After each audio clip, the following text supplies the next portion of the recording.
एक हफ्ता पहले आपका 5 तारीख को 5 जून को होगा आपका यूपीएससी का एग्ज़ाम। आफ्टर दैट एक हफ्ते बाद आपका यूपी पीएससी पीसीएस का जो 2022 का एग्ज़ाम है वो कंडक्ट कराया जाएगा। ठीक है, और जिसके अंदर हम इस पर्टिकुलर सीरीज़ के अंदर हम यूपी पीसीएस से रिलेटेड बहुत सारे इंपॉर्टेंट क्वेश्चंस को करेंगे। जैसे कि हमारी एक बिहार की सीरीज़ चल रही है बिहार पीसीएस की, उसी तरीके से इस सीरीज़ को भी हम कवर करेंगे। तो आज का है हमारा प्रैक्टिस सेट नंबर 1। देखिए प्रैक्टिस सेट नंबर 1 में क्या रहता है आज के हमारे पहले क्वेश्चन के साथ में। तो देखिए पहला क्वेश्चन है, इसमें पूछा गया है कि which of the following cultivation management and study of individual trees herbs vines and other perennial woody plants, इनकी स्टडीज को क्या कहा जाता है। ठीक है, अब देखिए अगर जो हम बात करें यहाँ पर सिल्वीकल्चर जो है ये आपकी कल्टीवेशन ऑफ फॉरेस्ट ट्रीज के बारे में बात करता है।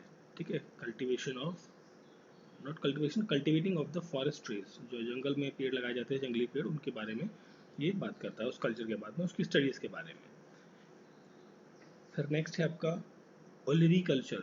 ओलरी कल्चर के अंदर आप बात करते हैं, ये एक साइंस है, बेसिकली क्या है, साइंस की ब्रांचेज है सारी, और ये एक ऐसी साइंस की जिसके अंदर वेजिटेबल ग्रोइंग के बारे में बात करी जाती है।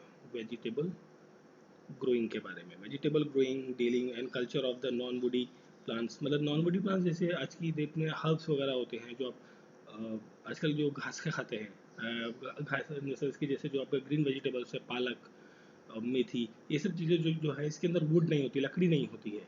ठीक है, इस तरह के जो प्लांट्स हैं वेजिटेबल प्लांट्स, उन्हें कहा जाता है ओलरी कल्चर। फिर नेक्स्ट है ऑर्बी ऑर्बोरिकल्चर। ऑर्बोरिकल्चर जो है इसके अंदर आप कल्टीवेशन की बात करते हैं, मैनेजमेंट की बात करते हैं उन इंडिविजुअल ट्रीज हर्ब्स और वाइन्स के बारे में जिनके अंदर पेनिरियल वुडी प्लांट्स होते हैं। ठीक है, तो जो क्वेश्चन था आपका उसका करेक्ट आंसर है ऑप्शन नंबर सी। और नेक्स्ट है आपका एरोफोनिक। एरोफोनिक आपका जो है ये एक प्रोसेस है प्लांट ग्रो करने का इन द एयर।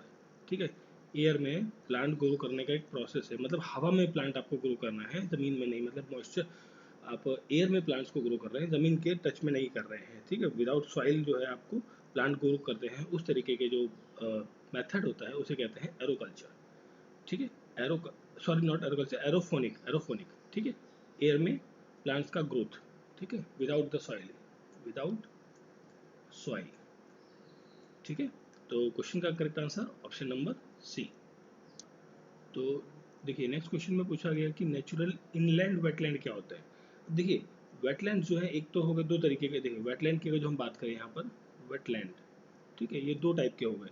एक होता है आपका इनलैंड, इनलैंड वेटलैंड, और दूसरा होता है आपका कोस्टल वेटलैंड। ठीक है, कोस्टल वेटलैंड।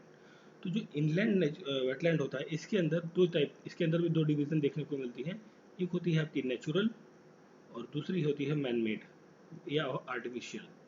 ठीक है, अब यहाँ पर जो नेचुरल इनलैंड वेटलैंड होंगे इसके अंदर जैसे लेक्स है, ऑक्सबो लेक्स है, कट ऑफ मेंढेर है, हाई एल्टीट्यूड वेटलैंड्स आपको देखने को मिलते हैं, riverine wetlands, water log river streams, ये सारी चीज़ें आती हैं आपकी इनलैंड नेचुरल वेटलैंड्स के अंदर। ठीक है, मैनमेड के अंदर आता है आपका क्या, जैसे आपका रिवर रिजर्वायर हो गया, रिजर्वायर, बैराज, पॉन्ड्स, टैंक, ये सारे क्या हैं, ये वेटलैंड हैं जो ह्यूमन ने बनाए हैं अपनी सहूलियत के हिसाब से। अब हम बात करें अगर जो कोस्टल वेटलैंड्स की, तो कोस्टल वेटलैंड्स के अंदर आते हैं जैसे आपका इसमें भी दो डिवीज़न है, नेचुरल और मैन मेड। ठीक है, मैन मेड एम लिख देते हैं, ठीक है, नेचुरल और मैन मेड। तो नेचुरल के अंदर आता है आपका यहाँ पर जैसे सैंड बीचेस, ग्रीक्स, लगून्स, आपका सॉल्ट मार्शस, मैनग्रोव्स, कोरल रीफ्स, इस तरीके के जितने भी आपके वेटलैंड्स होते हैं वो सारे आते हैं कोस्टल वेटलैंड्स के अंदर, उसके अंदर नेचुरल के अंदर। ठीक है, ये है आपका। और फिर जो मैनमेड है यहाँ पर आता है जैसे एक्वाकल्चर पॉन्ड्स जो होते हैं, एक्वाकल्चर पॉन्ड्स जहाँ पे आप फिश वगैरह को पालते हैं। ठीक, उस तरीके के जो एरियाज होते हैं उन्हें कहते हैं मैनमेड कोस्टल वेटलैंड्स। ठीक है, तो इस तरीके दो डिवीजन हो गए। अब यहाँ पर देखिए पूछा गया है कि नेचुरल इनलैंड वेटलैंड कौन सा है। ठीक है, नेचुरल इनलैंड वेटलैंड। देखिए नेचुरल की हमने बात करी थी, इनलैंड में नेचुरल तो हमने बात करी जैसे लेक, ऑक्सबो लेक दिया हुआ है। ठीक है, बैराज जो भाई, ये बैराज क्या है आपका, मैन मेड है, इनलैंड है but that is a man made. ठीक है, सॉल्ट पैन, ये भी आपका क्या है, कोस्टल है ये वाला, ठीक है। तो पूछा था इनलैंड नेचुरल, तो option one is correct answer, सिर्फ एक ही जो है यहाँ पर ऑप्शन बनता है, तो करेक्ट आंसर रहेगा option number A, only one, ठीक है, ऑप्शन नंबर ए। फिर देखिए नेक्स्ट क्वेश्चन है, ये आपका इकोलॉजी और इन्वायरमेंट से आया हुआ क्वेश्चन है कि इनमें से कौन सा पिरामिड जो है वो हमेशा अपराइट की तरफ होता है। अपराइट का मतलब हो गया इस तरीके का, जिसका बेस जो है वो चौड़ा होगा और उसका टॉप जो है वो पतला होगा, इस तरीके का जो स्ट्रक्चर होगा ट्राइंगल का, this is called upright triangle, ठीक है, अपराइट ट्राइंगल। और एक होता है डाउन राइट ट्राइंगल, तो डाउन राइट ट्राइंगल में जो उसका ये होगा इस तरीके से उल्टा, उसका जो बेस वाला पार्ट होगा वहाँ पर छोटा दिखेगा, और जैसे जैसे समय बीतेगा या जैसे जैसे उसके अंदर इन्वॉल्वमेंट होगी चीज़ों की, उसका साइज जो है वो बढ़ता जाएगा, ठीक है। This is downward triangle, this is upright triangle, ठीक है। तो ये दो तरीके के ट्राइंगल्स आपको देखने को मिलते हैं। तो यहाँ पूछा कि कौन सा, जैसे बायोमास पिरामिड है, एनर्जी पिरामिड है, या न्यूमेरिक पिरामिड है, या सभी, कौन से पिरामिड के अंदर अपराइट पिरामिड देखने को मिलता है, ठीक है।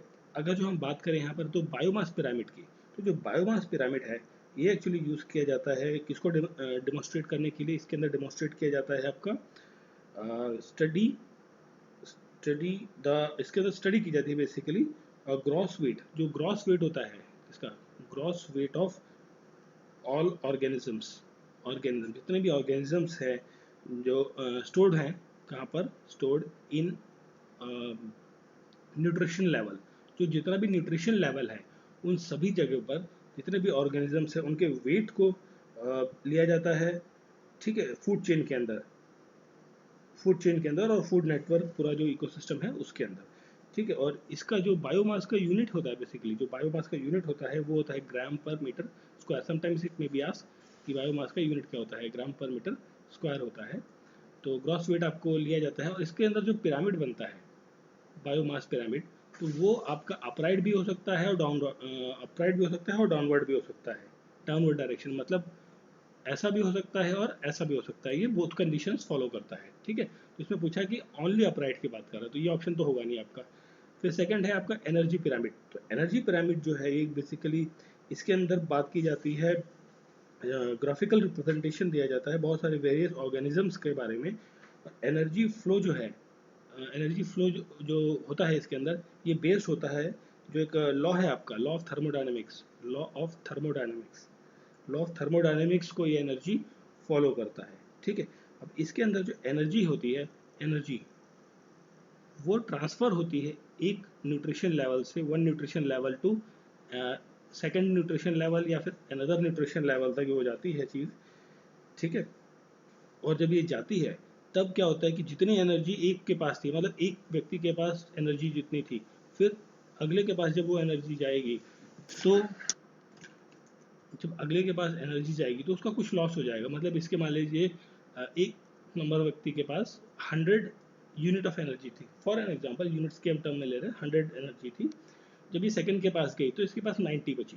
फिर जब यहाँ से ये न्यूट्रिएंट एनर्जी लेवल जो है अगले वाले के पास जाएगा तो उसके पास 70 बच सकती है, फिर आगे जाके 60 बचेगी। तो इस तरीके से डिग्रेडेशन देखने को मिलता है एनर्जी लेवल के अंदर। और इस तरीके का जो एनर्जी लेवल है इसके अंदर जो पिरामिड बनता है आपके एनर्जी पिरामिड के अंदर, जो ट्राइंगल बनेगा वो बनेगा अपराइट। भाई इसके पास सबसे नीचे वाले के पास ज़्यादा थी, फिर जैसे जैसे ऊपर टाइम चला गया तो सबसे लास्ट में जिसको मिली उसके पास बहुत कम एनर्जी मिलती है, ठीक है।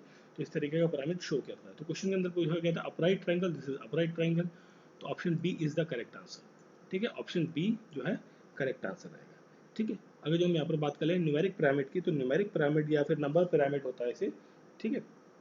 तो ये पिरामिड जो है ये डिपिक्ट करता है रिलेशनशिप, किसके बारे में, रिलेशनशिप के बारे में बात करता है between the primary producer and the consumer of different level. मतलब प्राइमरी प्रोड्यूसर कौन है भाई, ये प्राइमरी प्रोड्यूसर जैसे आपका प्लांट्स है, प्राइमरी प्रोड्यूसर है ये, ठीक। अब इसके डिफरेंट कंज्यूमर्स होते हैं, ह्यूमंस भी हैं, इंसेक्ट्स भी हैं, मेंस और आपके एनिमल्स भी हैं, एनिमल्स, ठीक है, ये आपके इंसेक्ट्स हो गए और ये आपके ह्यूमंस हो गए। तो ये प्राइमरी प्रोड्यूसर है, उसके जो कंज्यूमर्स है डिफरेंट डिफरेंट जो भी कंज्यूमर्स है उन सब के बीच के रिलेशंस के बारे में डिपिक्ट करता है। ये अपवर्ड भी हो सकता है, डाउनवर्ड भी हो सकता है, ठीक है। तो क्वेश्चन था अपवर्ड पिरामिड, अपवर्ड पिरामिड आपका एनर्जी पिरामिड होता है, ठीक है, जिसके अंदर एनर्जी लेवल जो है या न्यूट्रिएंट लेवल आपका कम होता रहता है एज पर द जैसे जैसे वो दूसरे एक लेवल से दूसरे लेवल या दूसरे न्यूट्रिएंट लेवल तक वो पहुंचता है। ठीक है। फिर देखिए नेक्स्ट क्वेश्चन है, first national park of India, पहला नेशनल पार्क इंडिया का कौन सा है? तो वो है आपका Jim Corbett national park. Jim Corbett national park जो है भारत का पहला ऑथराइज किया हुआ, मतलब मान्यता दिया गया एक नेशनल पार्क है। ये इंडिया का लार्जेस्ट नेशनल पार्क में से है। ठीक, बट अगर हम बात करें तो इंडिया का जो सबसे बड़ा नेशनल पार्क है इंडिया का, ठीक है, इंडिया का सबसे बड़ा नेशनल पार्क जो है वो कहाँ पर है? लेह डिस्ट्रिक्ट में, लेह डिस्ट्रिक्ट, ठीक है, जम्मू कश्मीर में है। मतलब जो लद्दाख, अब आज की डेट में क्या है, लद्दाख जो कि यूनियन टेरिटरी है उसके अंदर आता है। ठीक है, और वहाँ पर उसका नाम है उस नेशनल पार्क का जो सबसे बड़ा है इंडिया का, उसका नाम है हेमीज, हेमीज हाई। ठीक है, this is the highest and national park है। और सबसे छोटा नेशनल पार्क की अगर जो हम बात करें तो वो है आपका साउथ बॉटम, साउथ बॉटम। ठीक है, फर्स्ट तो हो गया आपका जिम कॉर्बेट नेशनल पार्क, जो कहाँ पर है आपका? उत्तराखंड के अंदर देखने को मिलता है। ठीक है, फिर हम बात कर रहे हैं सबसे बड़े नेशनल पार्क की, जो कि लेह में है, him high national park. Him national park जो है बेसिकली बहुत ही ज़्यादा ऊंचाई पर है, हाइट पे है। फिर सबसे छोटा मीन्स स्मॉलेस्ट नेशनल पार्क है साउथ बॉटम। ठीक है, साउथ बॉटम नेशनल पार्क, ये आपको अंडमान एंड निकोबार आइलैंड्स के अंदर देखने को मिलता है। ठीक है, अगर जो फिर हम बात करें यहाँ पर जैसे दिया हुआ है, को थोड़ा साफ कर देते हैं। ठीक है, अब देखिए यहाँ पर दिया हुआ है आपको Kaziranga national park. Kaziranga national park कहाँ पर है आपका? असम के अंदर है, असम। और ये प्लेस जो है फेमस है किसके लिए? One horn rhinos, one horn rhinoceros जो होता है उसके लिए फेमस प्लेस है। वन हॉर्न राइनोस यहाँ पर देखे जाते हैं असम के अंदर, Kaziranga national park. Jim Corbett हो गया। केवला देव जो नेशनल पार्क है, केवला देव जो नेशनल पार्क है, ये आपको देखने को मिलता है मणिपुर के अंदर, मणिपुर। और मणिपुर एक और चीज़ के लिए फेमस है, यहाँ पर एक और चीज़ है लोकटक लेक, लोकटक लेक। ठीक है, वो भी यहाँ पर आपको देखने को मिलती है। कंफ्यूज नहीं करना है लोकटक लेक को और लोनार लेक को। लोनार लेक है महाराष्ट्र के अंदर जो कि आपकी मेट्रोलॉजिक लेक है, और लोकटक आपकी मणिपुर के अंदर है। ठीक है, सॉरी ये था आपका मणिपुर के केवलो देव नहीं है, केबुल लामसा है। सॉरी मैं नीचे वाला प्रोनाउंस कर रहा था बट थे मार्क क्या कर रहा था। केबुल लामसा नेशनल पार्क आपका मणिपुर में है। केवला देव नेशनल पार्क आपका ये है। केवला देव नेशनल पार्क आपका राजस्थान के अंदर है। राजस्थान के अंदर ये बेसिकली साइबेरियन क्रीन्स के लिए काफ़ी फेमस प्लेस है। साइबेरियन क्रीन्स यहाँ पर देखने को मिलती है, क्रीन्स। ठीक है, साइबेरियन क्रीन्स मतलब एक तरीके के बगुला होते हैं, इसे हिंदी में कहते हैं ना अपनी यूपी की भाषा में बगुला, जो वाइट कलर के होते हैं, तो वो होते हैं साइबेरियन क्रीन। ठीक है, और एक नेशनल पार्क है आपका गिर नेशनल पार्क। गिर नेशनल पार्क आपका किसके लिए फेमस है? एशियाटिक लॉयंस के लिए, एशियाटिक लॉयंस के लिए फेमस है। और ये कहाँ पर है? गुजरात के अंदर है। ठीक है, और एक और आता है इम्पोर्टेंट है जिसका नाम है marine national park, marine national park, जो कि है गल्फ ऑफ कच्छ में, कच्छ में है गुजरात के अंदर। जो किसके लिए फेमस है? ओनेगस के लिए, ओनेगस। ठीक है, तो फर्स्ट नेशनल पार्क पूछा गया था, तो कहाँ पर है आपका? Jim Corbett national park.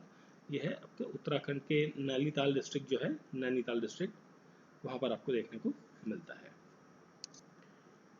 फिर देखिए नेक्स्ट क्वेश्चन है, नेक्स्ट क्वेश्चन में पूछा गया है कि जो किस जगह पर उत्तर प्रदेश के अंदर सरयू नहर नेशनल प्रोजेक्ट जो है स्टार्ट किया गया प्रधानमंत्री नरेंद्र मोदी के द्वारा। सरयू नहर, ठीक है, सरयू नदी है एक, सरयू रिवर जो है आपकी रिवर, ठीक है, ये कहाँ पर बहती है? आपकी अयोध्या के अंदर, अयोध्या। ठीक है, श्री राम जन्मभूमि जो है अयोध्या, वहाँ पर बहती है उत्तर प्रदेश में। तो इसका एक प्रोजेक्ट है, नेशनल प्रोजेक्ट, नहर प्रोजेक्ट है। ये शुरू किया गया था प्रधानमंत्री के द्वारा, लॉन्च किया गया है। और कब लॉन्च किया गया है? ये लॉन्च किया गया है 11 दिसंबर 2021 के अंदर, पिछले साल ही। अभी 3-4 महीने हुए हैं, 4 महीने हुए हैं मोटा मोटा कह लीजिए, तब ये लॉन्च किया गया था। ठीक है, और ये लॉन्च किया गया है कहाँ पर? बलरामपुर डिस्ट्रिक्ट के अंदर। ठीक है, कहाँ पर? बलरामपुर डिस्ट्रिक्ट के अंदर। अब देखिए बलरामपुर डिस्ट्रिक्ट कहाँ? देखिए ये रहा, option A is correct answer. Balrampur district के अंदर, उत्तर प्रदेश में, यूपी के अंदर एक डिस्ट्रिक्ट है बलरामपुर, वहाँ पर ये लॉन्च किया गया है। और इस जो प्रोजेक्ट है सरयू नहर प्रोजेक्ट, इसकी जो कॉस्ट है, ये कॉस्ट लगभग है इसकी यहाँ पर 90 में भी पूछा जा सकता है, 9800 करोड़ की कॉस्ट है। और ये प्रोजेक्ट जो है बेसिकली एश्योर करेगा वाटर ऑफ इरिगेशन, मतलब इरिगेशन के लिए प्रोजेक्ट है बेसिकली, जिस प्रोजेक्ट के अंदर 14 lakh hectare 14 lakh of hectare land को बेनिफिट मिलेगा, इरिगेशन मिलेगा, और इस लैंड से लगभग 29 लाख फार्मर्स को इस रीजन के अंदर क्या मिलेगा, बेनिफिट देखने को मिलेगा। ठीक है, तो क्वेश्चन का correct answer option number A, Balrampur. Okay, next question है आपका। देखिए इस क्वेश्चन में पूछा गया कि ये नाम दिया हुआ है नंदपुरस्ती। ठीक है, नंदपुरस्ती एक पॉपुलरली ने दूसरे नाम से जाना जाता है, नंद मास्टर के नाम से, नंदा मास्टर के नाम से जाना जाता है, जिनकी हाल ही में क्या हुई, मृत्यु हो गई है। ये किस फील्ड से संबंधित थे, इन्हें पद्मश्री अवार्ड भी मिल चुका है। किस फील्ड में इन्हें बेसिकली पूछा गया, किस फील्ड के अंदर इन्हें पद्मश्री अवार्ड दिया गया है। ठीक है, ये एक 104 साल के 104 ईयर्स के एक टीचर थे, नंद मास्टर। ठीक है, और इन्हें पद्मश्री का अवार्ड दिया गया था। पद्मश्री अवार्ड दिया गया था इन्हें 9 नवंबर 2021 को अवार्ड दिया गया है, जिनकी अभी हाल ही में क्या हुई है, मृत्यु हो गई है। और ये संबंधित थे आपके एजुकेशनल और सोशल सर्विसेज से। ठीक है, in the field of education and social service से संबंधित थे जिन्हें अवार्ड मिला है। Option number B is the correct answer. Next question है वर्ल्ड एड्स डे, विश्व एड्स डे। एड्स क्या होता है, एक्वायर इम्यूनो डेफिशिएंसी सिंड्रोम। ठीक है, इसका फुल फॉर्म है, कभी कभी हो सकता है ये पूछ भी लिया जाए किसी एग्जाम में। तो ये किस दिन मनाया जाता है, ये मनाया जाता है हर साल 1 दिसंबर को। ठीक है, option D is the correct answer. 1 दिसंबर को हर साल हम एड्स डे के रूप में मनाते हैं। और इस साल जो आपका 2000, इस साल इन द सेंस कि 2021 के अंदर जो वर्ल्ड एड्स डे था, उसकी जो थीम थी वो भी इम्पोर्टेंट है, कई बार पूछी जा सकती है। तो थीम थी इसकी end inequalities end AIDS. ठीक है, मतलब अंत करना है इनइक्वालिटीज का, अंत करना है एड्स का। This is the theme of AIDS day 2021 के अंदर। ठीक है, और इस जो 1 दिसंबर को जो हम मना रहे हैं एड्स डे, इसकी शुरुआत हुई थी आपकी, जो पहली बार मनाया गया था एड्स डे, वो मनाया गया था 1988 के अंदर। ठीक है, क्लियर, फर्स्ट टाइम मनाया गया था 1988 के अंदर, ये भी आपको पता होना चाहिए। Option D is the correct answer. Next question है, दो स्टेटमेंट दी गई हैं, आपको बताना है कि कौन सी सही है कौन सी गलत है। तो देखिए, सनलाइट और ऑक्सीजन ये मोस्ट इंपॉर्टेंट लिमिटिंग फैक्टर है किसके लिए, एक्वेटिक इकोसिस्टम के लिए। एक्वेटिक मतलब जो आपका जल में जीवन है, मतलब फिशेज या आपके जो प्लांट्स हैं जो ग्रो करते हैं, फिशेज या एक्वेटिक एनिमल्स जो प्लांट पानी के अंदर रहते हैं, उनके लिए सनलाइट बहुत ज़्यादा ज़रूरी है, और साथ में ऑक्सीजन। ये दोनों चीज़ें बहुत ज़्यादा इंपॉर्टेंट फैक्टर्स हैं एक्वेटिक लाइफ के लिए। तो पहली स्टेटमेंट तो आपकी सही बनती है। नेक्स्ट है मॉइस्चर और टेम्परेचर, किसके लिए इंपॉर्टेंट है, इंपॉर्टेंट लिमिटिंग फैक्टर है टेरेस्ट्रियल इकोसिस्टम। टेरेस्ट्रियल मतलब जो लोग धरती के ऊपर रहते हैं, अर्थ सरफेस के ऊपर जो लोग रहते हैं, और ये पानी के अंदर, वाटर के अंदर रहते हैं। ठीक है, तो जो अर्थ सरफेस पे रहते हैं उन्हें मॉइस्चर भाई चाहिए भाई, मॉइस्चर तो चाहिए ना, भाई नमी या जो ये आपको देखने को मिलता है। ठीक है, मॉइस्चर और टेम्परेचर, तापमान, टेम्परेचर, ये तो दो इंपॉर्टेंट लिमिटिंग फैक्टर रहते हैं। तो दोनों स्टेटमेंट आपकी सही है, कौन सी चीज़ किसके लिए चाहिए। ठीक है, अगर जो यहाँ पर इन्वर्स कर देता तो दोनों स्टेटमेंट गलत हो जाती, मतलब मॉइस्चर और टेम्परेचर को लिमिटिंग फैक्टर कर दिया जाता एक्वेटिक के लिए, तो ये गलत हो जाता। भाई पानी में एक्वेटिक के फील्ड में आपको मॉइस्चर का क्या मतलब भाई, वहाँ तो पानी पानी है, वहाँ तो मॉइस्चर का कोई काम ही नहीं है ना। तो दोनों स्टेटमेंट सही है, तो क्वेश्चन का करेक्ट आंसर रहेगा both 1 and 2 are correct. Option C is the correct answer. Next question में पूछा गया है कि the reflected portion of energy radiated from any surface is known as.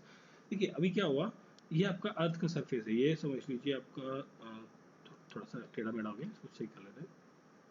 ये आपका अर्थ का सरफेस है, ये आपका सन है। ठीक, सन से सन है आपका, ठीक है, सन इस तरीके से हो गया। सन से रेज आती हैं आपकी अर्थ सरफेस पर। ठीक है, अब यहाँ से क्या होता है कि कुछ पोर्शन आपका इसी इन्वायरमेंट में रह जाता है, मतलब जो अर्थ सरफेस के ऊपर जो एटमॉस्फेयर है वहाँ पर एब्जॉर्ब कर लिया जाता है।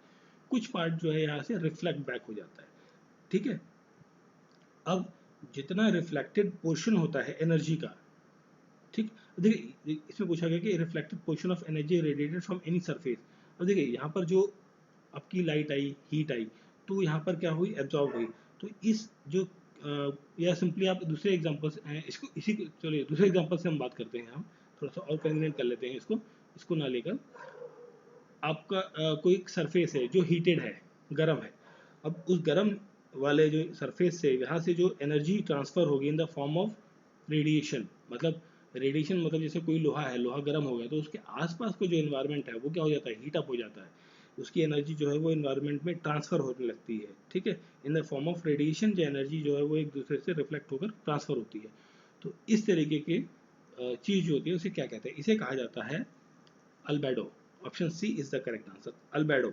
और अर्थ सरफेस की बात करें हम, अर्थ सरफेस के कॉन्टेक्स्ट में ही हम बात कर रहे थे, जितनी लाइट आई और कितनी रही और फिर वो उतने रेडिएशन के फॉर्म में मूव हो गई। जैसे गर्मियों के टाइम पे ना जितनी धूप आती है दिन में, तो धूप आती है, धूप का कुछ पार्ट तो एब्जॉर्ब हो जाता है इधर उधर, बाकी की वजह से क्या है, रेडिएशन रेडिएट होता है और उसकी वजह से आसपास के सरफेस पर टेम्परेचर हाई आपको देखने को मिलता है।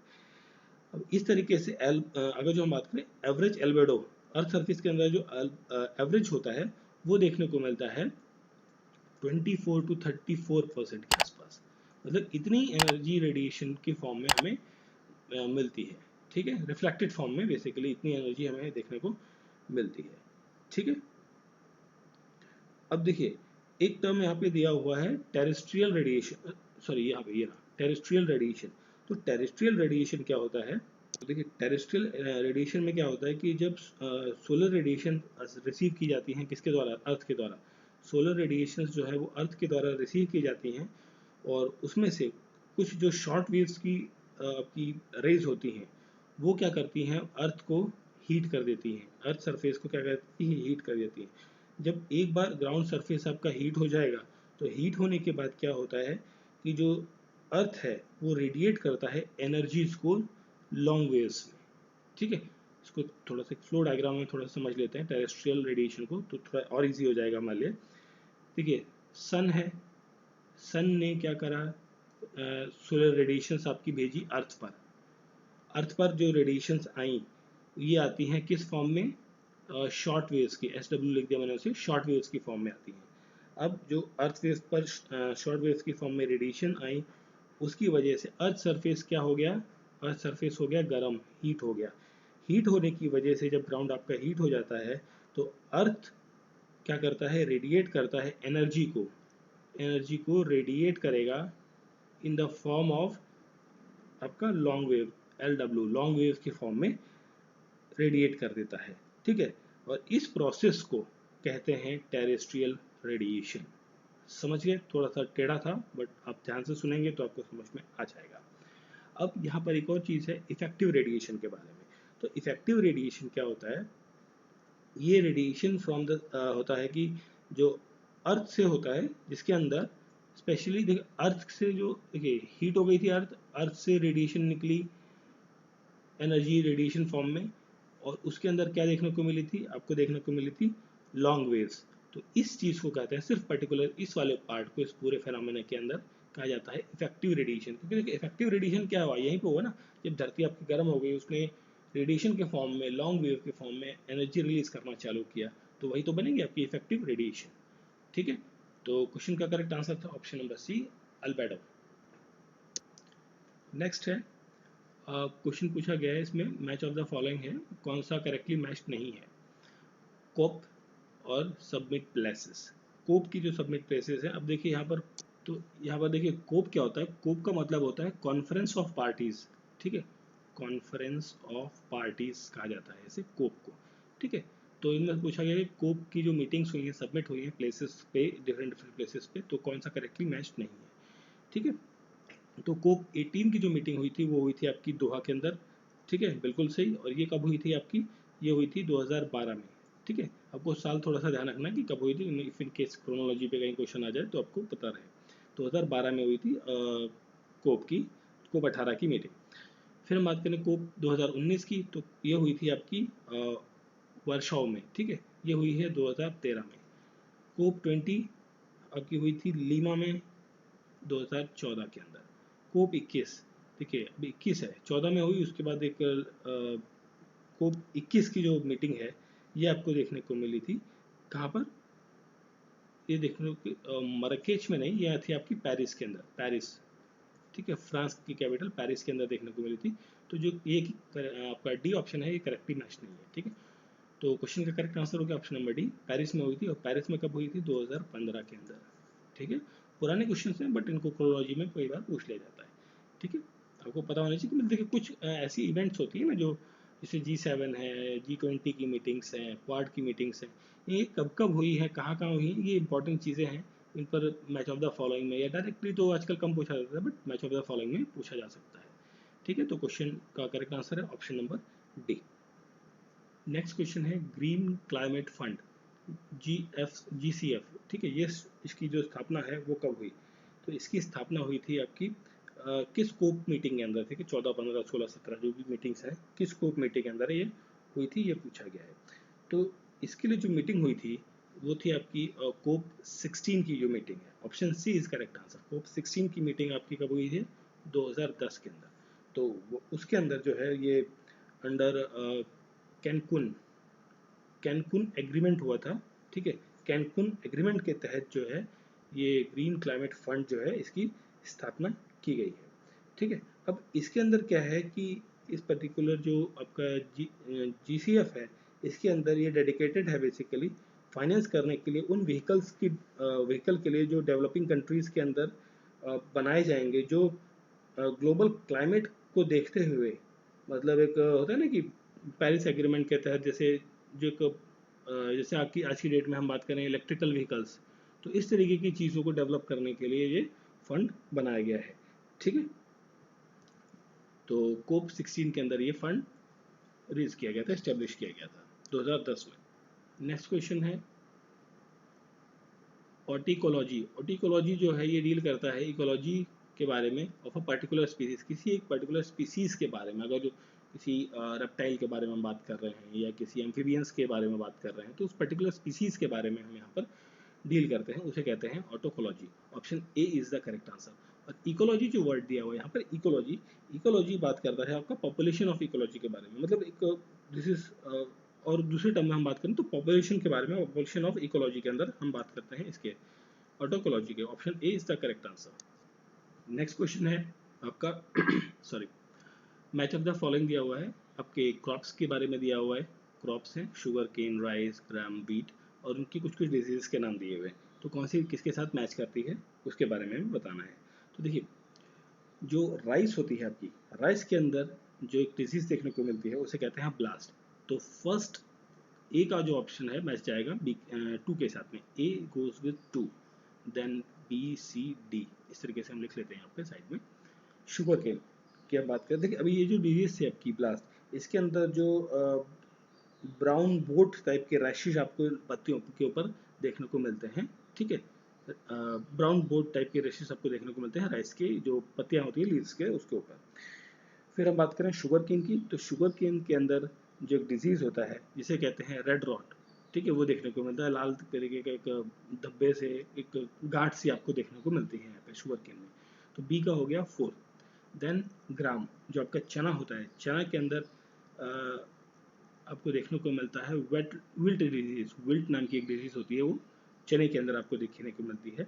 इसकी वजह से क्या होता है कि जो सूखने पर जो पत्ती है वो येलो कलर की और जो रूट्स है वो थोड़े से काले से हो जाते हैं, देखने को मिलते हैं, ठीक है। फिर जो वीट है, वीट के अंदर होती है आपकी रस्ट। देखिए सी का हो गया 1 और डी का हो गया आपका आई थिंक 3rd, है ना। तो रस्ट आपको देखने को मिलता है वीट के अंदर। इसके अंदर येलो और ब्राउनिश ब्लैक स्पॉट्स आपको पत्तियों के ऊपर देखने को मिलते हैं। तो करेक्टली मैच की हम बात करें, यहाँ पर ऑप्शन मैंने नहीं बनाया है बट अगर जो हम मैच होता हमारे पास तो अल्फाबेटिक नंबर्स के फॉर्म में तो मैच रहता है 2 4 1 3, ठीक है। 2 4 1 3 is the correct match of this particular question, ठीक है। फिर देखिए सॉरी, फिर देखिए नेक्स्ट क्वेश्चन है मैत्री दिवस इज सेलिब्रेटेड टू, देखिए किसकी फ्रेंडशिप के बीच में ये मनाई जाती है, मैत्री दिवस के बारे में पूछा गया है। तो मैत्री दिवस मनाई जाती है, दोस्ती का दिवस, ये मनाया जाता है इंडिया एंड बांग्लादेश की दोस्ती के नाम।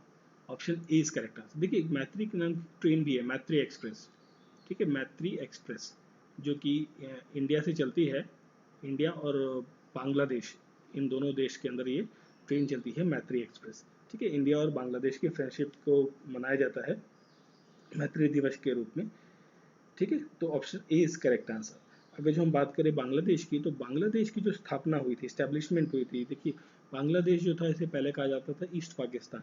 तो इसका जो नया देश का जो नाम बना, तो वो स्थापना हुई थी आपकी 6 दिसंबर 1971 को। 1971 आपको याद होगा, 1971 के अंदर बांग्लादेश का गठन हुआ था। ठीक है, तो ये थे आपके जो हमारा सेट 1 है, प्रैक्टिस सेट 1, उसके कुछ important questions. I hope so questions आपको अच्छे लगे होंगे, समझ में आए होंगे। इफ़ इन केस कोई डाउट है तो आप मुझे कमेंट बॉक्स में लिख सकते हैं। एंड लाइक, सब्सक्राइब और बेल आइकन ज़रूर करें, बेल आइकन ज़रूर प्रेस करें और अपने फ्रेंड सर्कल में इसे सर्कुलेट करें। मिलते हैं नेक्स्ट वीडियो में कुछ और इंटरेस्टिंग क्वेश्चंस के साथ। Thank you for watching.